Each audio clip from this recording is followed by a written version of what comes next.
Okay, a few updates here. Air Show Announcer and Air Boss are going to be co-located out there in front of the Warbird area. That's so that they can communicate. Rob Ryder and Wayne have agreed that's the right thing to do, like all the other air shows.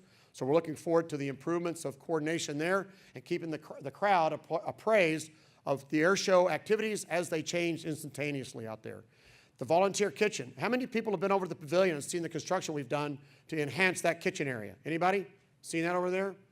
Okay, we added walls behind the stage, not to interfere with the stage, it's great, and the walk-up ramp area went to nowhere, and now that's going to be a cordoned-off area. So that kitchen, which we are cleaning out, in the storeroom, thanks to the ladies that got in there and cleaned it out, it's got this huge, it's 3 times larger than the old kitchen in the shower house over here, with more amenities and a larger area to prepare food so that we can do a faster, more efficient way of getting all those lunches made for the great volunteers that work out here in the hot sun every day. So the backup loading area is going to be better. It's just ideally located, so that will be a huge piece of the improvement to the lunches for all of us that are working out there looking for a quick meal while we keep doing our job. The Nikon Media Center and Photojournalist Tower. Media Center is now going to be the old Tom Davis building, and it's going to be set up so that the media can come in there, park close by, have a place to set up, and have better access to the internet, thanks to Dave Fuller and Dave McQuarrie. And then we're putting next to the seaplane hangar our TV camera crews and Obie O'Brien's his team to stream us live. And then we're going to use the photo tower now. The Nikon photo tower is the old announcer stand. We're going to have concessions out there, preferred seating, which is going to be just an area right front. We're going to do a test-a-case on this one, where we're going to have about 180, 200 chairs. It'll be $10 just to come in and set your stuff down. You've got a preserved seat. There's going to be porta potties and food vendors right there. And above it will be the photo guys that will only have access for the photojournalists to get those great photos of what's going on at Sun and Fun. So we're going to see how that works this year and hope that it proves to be a valuable asset, and maybe we'll grow it next year if it works as well as we think it will be. The shaded food vendor areas back here, where we're going to, behind the shower area in the old kitchen, we're turning that into food vendor area, and it's going to have more shade for people and more tables to sit at. And everybody's seen this, the DC-3 that's out here next to Flightline. That's going to turn into a cafe. It's going to be a Cuban cafe with tables and chairs underneath it for people on the Flightline that want to get a quick snack and sit right there. So it's really going to look cool. It's going to fit the motif of those great patrons out of Cuba that left before Castro took over. And it'll be a nice venue for them to have Cuban food out there. The shower houses are getting cleaned up, and we're adding now 2 more than we did last year, those really cool shower houses. And we're going to put them out there where, that's right, where the people that fly in are going to be at. We're going to put some out there. We're going to put a couple over in the back camping area, and we're going to make it so that we have closed showers for the people that come to enjoy our show. Okay? Is that good? You want? I personally did not like the idea of traipsing from my airplane and vintage to this little shower house in my Talon flip-flops, as all of the vintage guys would either cheer that I either looked really bad from the night before or I should put more clothes on. I wasn't sure which. So we're going to stop that. All right. Designated smoking areas, they're on the map now. And we're going to help our guests realize that, yeah, we know you want to have a cigarette, that's fine, but it has to be in an area that doesn't interfere with everybody else's enjoyment of the show. And we're slowly evolving into that smoke-free environment. Golf cart and car operations. I can't reiterate this enough.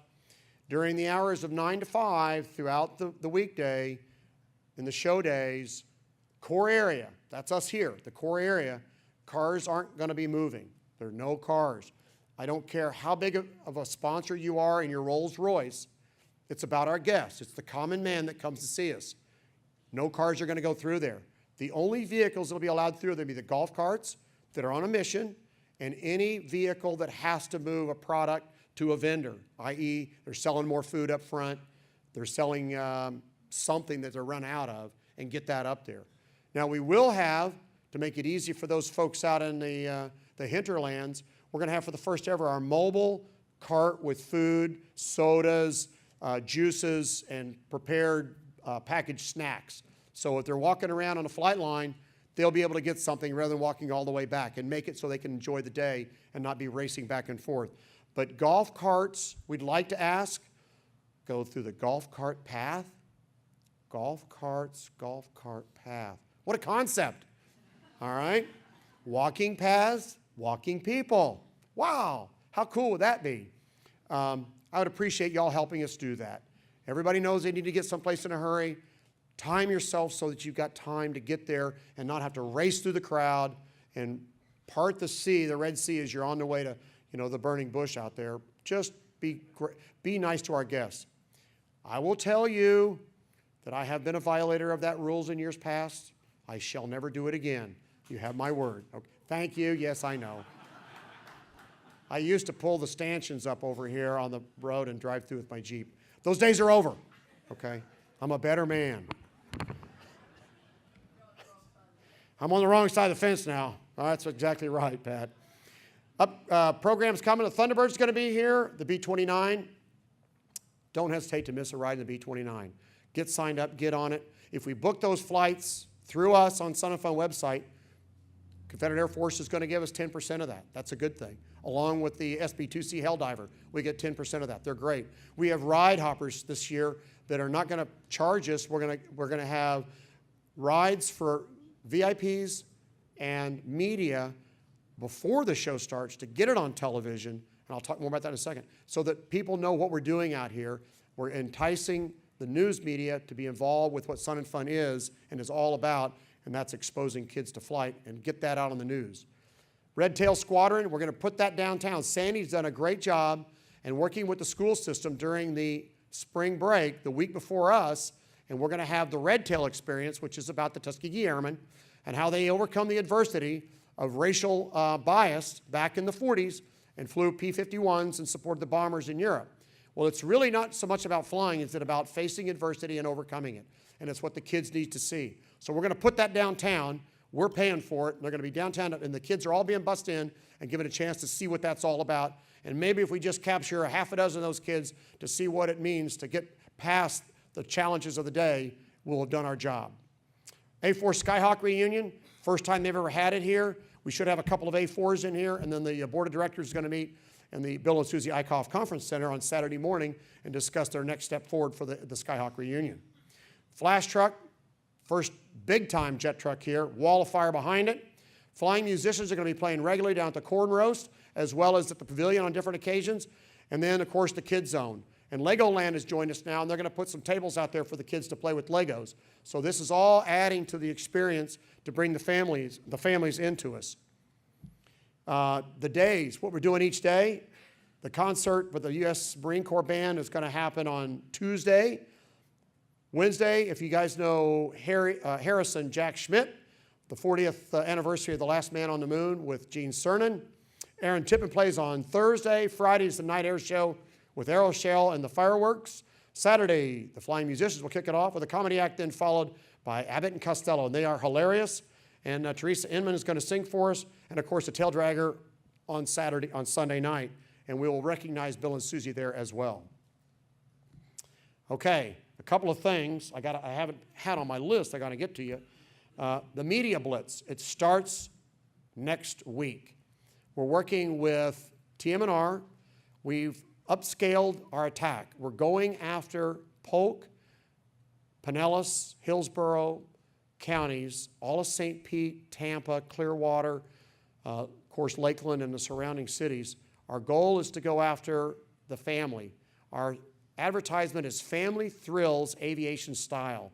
We've got more TV ads than we've ever had in the past, morning and evening, channel 8, 10, 13, 28, all the radio stations. I've already been on a couple just last week here locally, and we're adding to that, and we're trying to get them to come in on Friday, Saturday, and Sunday.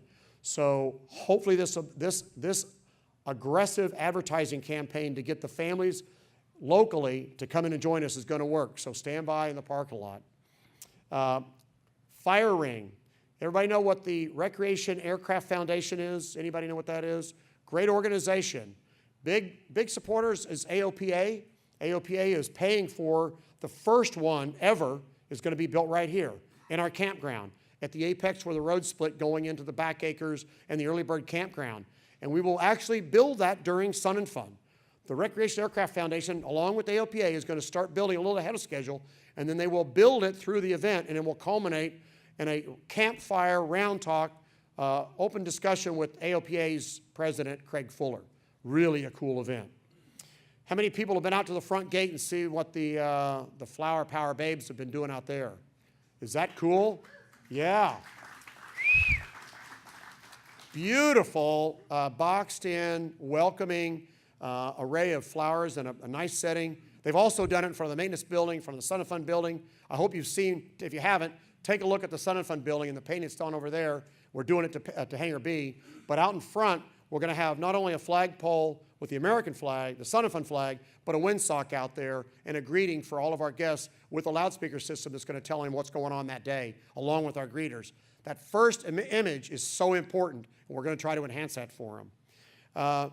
Monday morning, this coming Monday morning, I meet with the Vice Marshal of the Civil Air Patrol. They and we have agreed that they will be on our campus as the headquarters within the near future. I promised to have it in 2012 before the bell rings on 13. I'm pushing them. They're slow to move, but they're going to get there. And we're going to have the CAP here. How many people knew that the Central Florida Air Academy has just been commissioned with their first CAP squadron? Know that? Way to go, Keith. Lori Bradner. They put that together, and they're going to have over 60 kids have signed up, and they are now certified as a CAP squadron. This is great stuff, folks. Great stuff, along with the ROTC unit. It's marvelous. We're only, just a quick advertisement, if anybody wants to join the first ever commemorative Air Force squadron in Lakeland, we're about 4 people short of our target of 10. We've got 6. You do not have to own an airplane. You just say you want to join. And we're going to create our first ever commemorative Air Force squadron right here. We've got about 5 airplanes. They're going to give us one, and then we'll be up and operating. So see me or Wayne Boggs afterwards. Flying Club, our 182 that was a gift to Sun and Fun, is going through paint. It's going to look like a Sun and Fun airplane. Our great graphic artist, Miss M, Melissa, has put a beautiful, beautiful paint scheme together, sweeping down the airplane with our colors and Sun and Fun on it. When that's done, we're going to start the paperwork for a Sun and Fun Flying Club for certified aviators to join, and then we'll be sharing the kindness of someone else to spread the wealth amongst all of those that like to fly.